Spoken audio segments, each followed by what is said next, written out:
Bienvenidos al Trino. Hoy conversamos con el doctor Eduardo Ortega Barría, investigador clínico, secretario nacional de la Secretaría Nacional de Ciencia y Tecnología e Innovación y miembro del Consorcio de Investigación Vacunas de Panamá. Hoy conversamos con el doctor sobre el plan de vacunación contra la COVID-19 y el impacto que deja la pandemia en el desarrollo de la capacitación científica en Panamá. Doctor, bienvenido a Panamá América. Buenos días, gracias por la invitación, un placer estar contigo. Doctor, han pasado 4 meses desde que se inició la vacunación en Panamá. ¿En qué etapa estamos en el plan de inmunización y qué representa este porcentaje vacunado para el país? A ver, iniciamos el 20 de enero, tuvimos una pequeña brecha porque la compañía tuvo que adaptar su capacidad para producir vacunas y eso causó que no recibiéramos dosis adicionales hasta mitad de febrero aproximadamente. Hemos pasado esta semana el 1.000.000 de dosis aplicadas. Eso es importante para nosotros como país.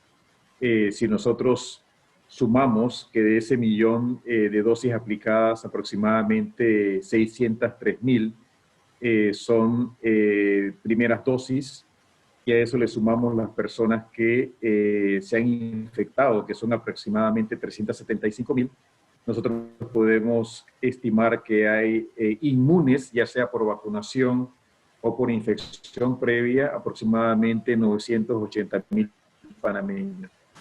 Eso es 23% de la población que sería inmune a vacunar.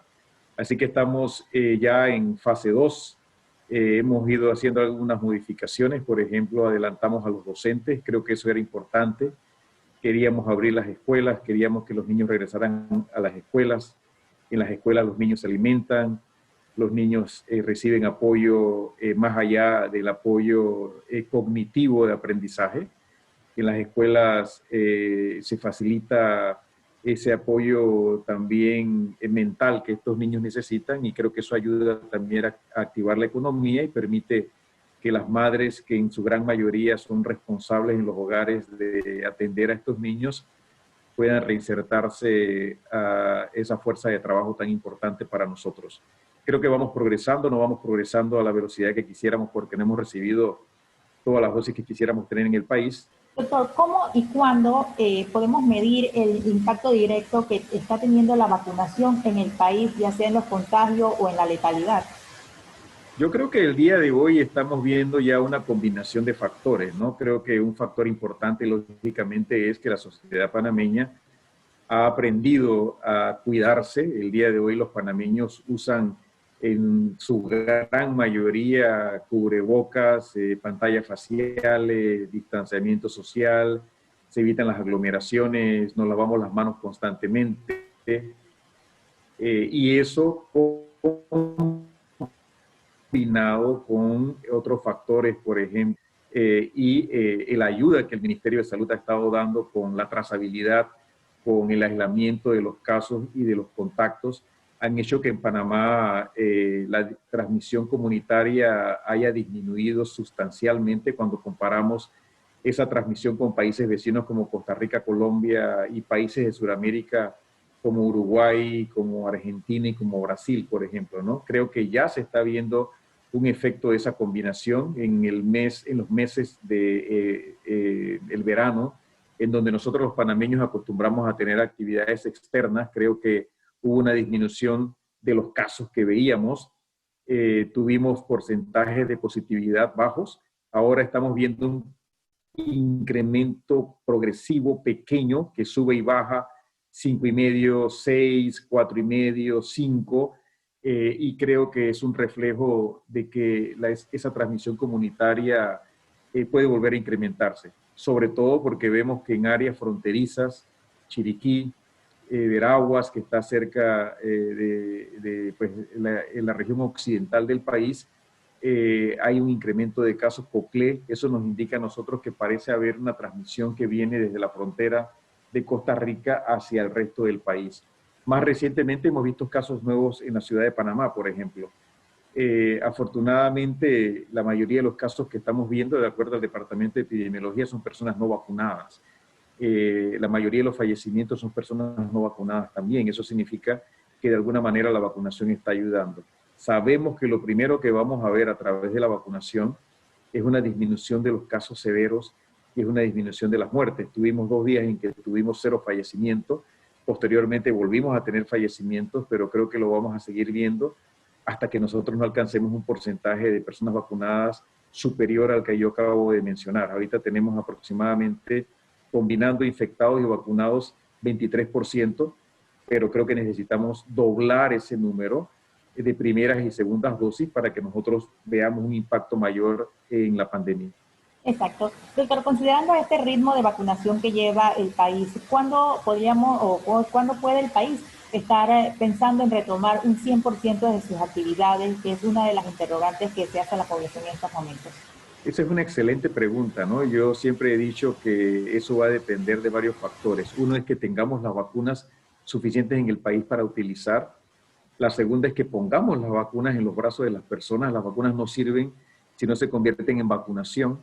Y creo que el tercer elemento importante es que las personas acudan a vacunarse o que nosotros seamos capaces de ir a buscarlos para vacunarse. Cuando uno examina los días más exitosos de vacunación que hemos tenido en Panamá, hace una semana, por ejemplo, logramos vacunar 30,000 personas en un solo día. ¿Eso qué significa? Si nosotros vacunamos a ese ritmo, en una semana podemos tener 210,000 personas vacunadas y en un mes pudiéramos tener 800,000 personas vacunadas. Eso significaría que en julio, agosto y septiembre pudiéramos tener 2.4 millones de personas vacunadas. Y eso nos ayudaría sustancialmente porque, o dosis administradas, diría yo, más que personas vacunadas, que es el término correcto porque estamos hablando de dosis administradas. Eso significa que vacunando a 30,000 dosis, nosotros estimamos hace algunos días que nos tomaría 7 meses aproximadamente para lograr esa anhelada inmunidad colectiva o inmunidad de rebaño, pero eso va a depender también de cuál tipo de virus circula en Panamá. Afortunadamente tenemos una variante local que no es tan eficiente transmitiéndose como las variantes que hemos observado en Sudáfrica, en India, en el Reino Unido y en Brasil, y eso nos da tiempo a nosotros para seguir incrementando la velocidad de vacunación. Yo diría que a 30,000 personas vacunadas por día, nosotros en 7 meses lograríamos esos 3 millones de panameños que quisiéramos tener vacunados para lograr la inmunidad de rebaño. Estamos en el mes de mayo, eso significaría que para finales del año nosotros estaríamos ya logrando esa inmunidad de rebaño en el país.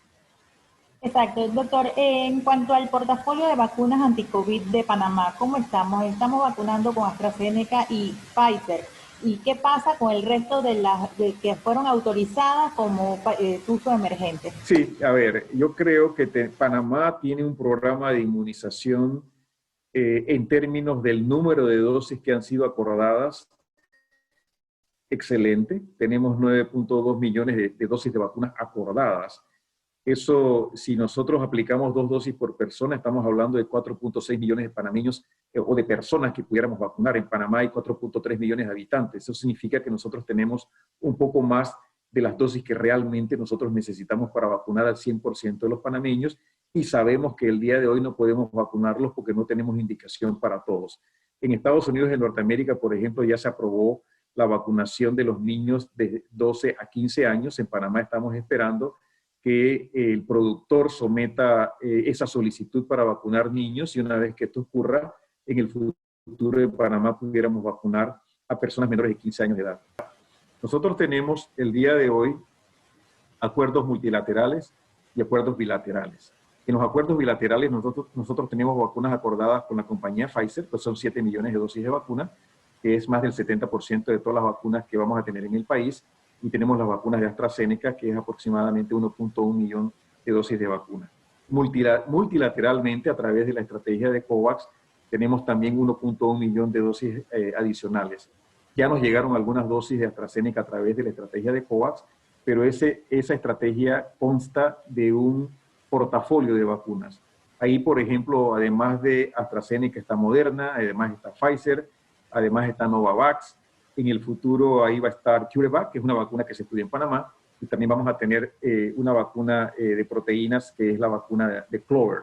Así que nosotros, yo creo que tenemos una excelente combinación de vacunas. Tenemos dos de las vacunas más utilizadas en el mundo, tenemos dos de las vacunas más estudiadas en el mundo, tenemos dos de las vacunas más eficaces y efectivas que hay en el mundo. Hoy sabemos, por ejemplo, que la vacuna tanto de AstraZeneca como de Pfizer tiene una eficacia para evitar la muerte cercana al 100%, una eficacia para evitar la admisión en la terapia intensiva también muy cercana al 100%, y son vacunas muy estudiadas a nivel mundial. Así que nosotros nos sentimos confiados que tenemos un programa muy completo con vacunas que usted hoy puede almacenar de 2 a 8 grados centígrados. Eso hace algunos meses no era posible. La vacuna de Pfizer había que guardarla a menos 70 grados centígrados, después había que guardarla a menos 20. Hoy sabemos que las podemos guardar de 2 a 8 grados centígrados y eso facilita la logística y la parte operativa para enviar la vacuna a casi cualquier lugar del país cuando tengamos la vacuna suficiente. Yo creo que tenemos excelentes vacunas. Se aprobaron otras vacunas, de que si teníamos una tercera ola, teníamos otras vacunas en Panamá. Se aprobó, por ejemplo, la vacuna de Sinovac, que es una vacuna inactivada producida en la China, y se aprobó también la vacuna Sputnik V, que es una vacuna rusa de vector viral, pero ninguna de esas compañías podía entregarnos el número de dosis que nosotros queríamos en el momento que queríamos. Nosotros queríamos tenerlas a partir del segundo trimestre, ellos no podían traerlas antes del mes de octubre, y ante eso nosotros decidimos incrementar el número de dosis de vacuna de Pfizer, que nos las podía entregar en julio, agosto y septiembre. Así que de esa manera nosotros aseguramos que en ese tercer trimestre vamos a tener un número muy grande de vacunas y vamos a poder acelerar el proceso de vacunación. Exacto. Doctor, usted mencionó, ¿qué ha pasado con los ensayos de vacunas contra la COVID-19 y los voluntarios? Tengo entendido que usted también era voluntario de estos ensayos. ¿Cómo avanzan y qué ha sucedido con estos ensayos? Sí, muchas gracias. En realidad, el año pasado, alrededor del mes de octubre, cuando en Panamá se iniciaron los estudios de investigación, mi esposa y yo, ambos somos investigadores, decidimos que era importante participar, que era importante contribuir. Yo he sido investigador de vacunas por lo menos 20 años y sentía que había llegado el momento que yo me tenía que poner del otro lado y ahora tenía que ser un voluntario. Así que me ofrecí de voluntario, mi esposa también, mi hija más grande también, el esposo de mi hija igual y mi nieta más grande también se ofreció de voluntario. Así que nos ha ido bien. En realidad tuve algunas molestias, dolor local, tuve un poquito de fiebre el primer día después de la primera dosis, pero esos estudios han progresado. Esa vacuna hoy está en fase 3. Es una vacuna que nosotros esperamos que esté autorizada, por lo menos en Europa, muy probablemente el próximo mes. Ellos tienen un compromiso con Europa muy grande. Nosotros esperamos que en el futuro probablemente tengamos acceso a esa vacuna y eso es importante porque se probó en panameños, sabemos que es segura en panameños, sabemos que es inmunogénica en panameños y esperamos ver los datos de eficacia en el futuro. Es una vacuna de RNA mensajero, así que es una vacuna muy parecida a las vacunas de Pfizer y la vacuna de Moderna, y si realmente tiene la misma eficacia que esas vacunas, la eficacia debe ser muy alta. Así que contento de haber participado. Yo sé que recibí la vacuna experimental porque cuando me tocó por mi edad en San Miguelito vacunarme, ya tengo más de 60 años de edad, yo podía escoger entre vacunarme con la vacuna de Pfizer que se estaba poniendo en San Miguelito o preguntarle al grupo de investigación si yo había recibido la vacuna experimental o el placebo, y me comunicaron que yo estaba en el grupo de vacuna experimental, así que decidí no vacunarme con la vacuna de Pfizer. Mi esposa tampoco se vacunó con la vacuna de Pfizer, así que los dos estamos hoy esperando que los datos de la vacuna de CureVac sean publicados y sepamos si tenemos una buena respuesta inmune o no tenemos una respuesta inmune. Así que mientras tanto tenemos que usar el cubreboca, ¿no? Que creo que el mensaje para la población panameña es el cubreboca funciona para todas las variantes. Así que nosotros nos podemos cubrir y ayudar a la vacuna mientras se incrementa el número de personas vacunadas, continuar usando las medidas de distanciamiento social. Exacto, doctor. Volviendo al tema de la vacunación en Panamá, surgió muchas críticas por la vacunación en la Asamblea Nacional. Y la pregunta es, ¿quién y cómo se definen los grupos prioritarios, considerando que faltan adultos mayores por vacunar? También hay quienes consideran que los trabajadores de los supermercados, transportistas, también son prioritarios. ¿Cómo se clasifica un grupo prioritario? Y bueno, para aclarar un poco esta incomodidad que generó en la opinión pública esta decisión. Hay un grupo grande compuesto por diferentes expertos en aspectos operativos, aspectos logísticos, aspectos técnicos. Ahí tenemos enfermeras, tenemos médicos, tenemos fuerza de tarea conjunta, tenemos project managers, hay personas que trabajan en el campo, donde se discuten las diferentes alternativas y se toma una decisión por consenso. Son propuestas que se discuten de una manera muy extensa. No siempre estamos de acuerdo todos los que participamos. Es la manera en que estos temas se discuten. Yo en lo particular, por ejemplo, he defendido la vacunación de los maestros. Creo que era importante hacerlo. Creo que nosotros tenemos ganancias secundarias a través de la vacunación de los maestros si esto conduce a la apertura de las escuelas. Yo creo que nosotros, abriendo las escuelas, tenemos una mejor situación para el país y es una prioridad para nosotros. Son decisiones que se toman en consenso. Creo que el ministro de Salud ya dio la explicación de cómo esto se hace y no creo que yo pueda agregar ningún elemento adicional que pueda dar mayor claridad. Con la vacunación de AstraZeneca surgen otros temas como es la equiparación de la vacuna hombre-mujer. Es un tema a valorar en estos momentos y expliquemos por qué. Esa es una excelente pregunta, ¿no? A ver, en Europa, en el mes de marzo, cuando se inicia la vacunación masiva en este lugar, se comienzan a detectar unos eventos muy raros de alteración de la coagulación sanguínea en poblaciones vacunadas. Algunos países detuvieron la vacunación.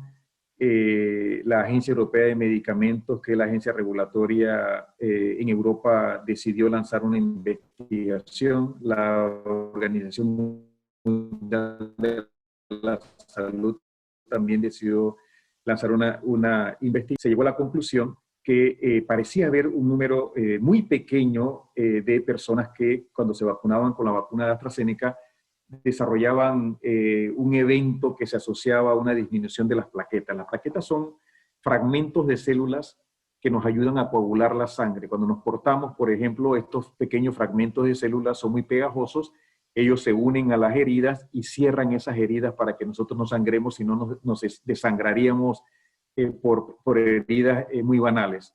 Eso también se asocia a un fenómeno que se llama trombosis. Esto es muy raro porque cuando tú tienes plaquetas bajas no deberías tener trombos, sino que debería ocurrir todo lo contrario. Cuando este estudio concluye, se encuentra que la frecuencia variaba entre una persona vacunada, una persona con este evento por 100.000 personas vacunadas a una persona con este evento por 250.000 personas vacunadas.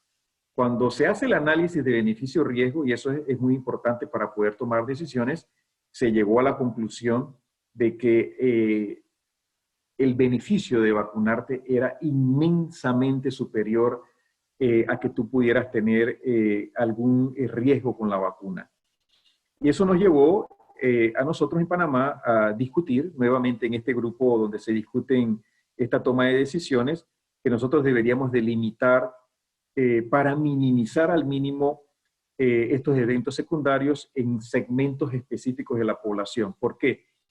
Se encontró que estos eventos eran más comunes en mujeres, eran más comunes en mujeres jóvenes y había algunos eventos que se asociaban o algunos factores de riesgo que se asociaban a estos eventos, ¿no? Algunas personas eran extremadamente obesas, otras estaban tomando anticonceptivos y sabemos que los anticonceptivos de por sí se asocian a fenómenos tromboembólicos.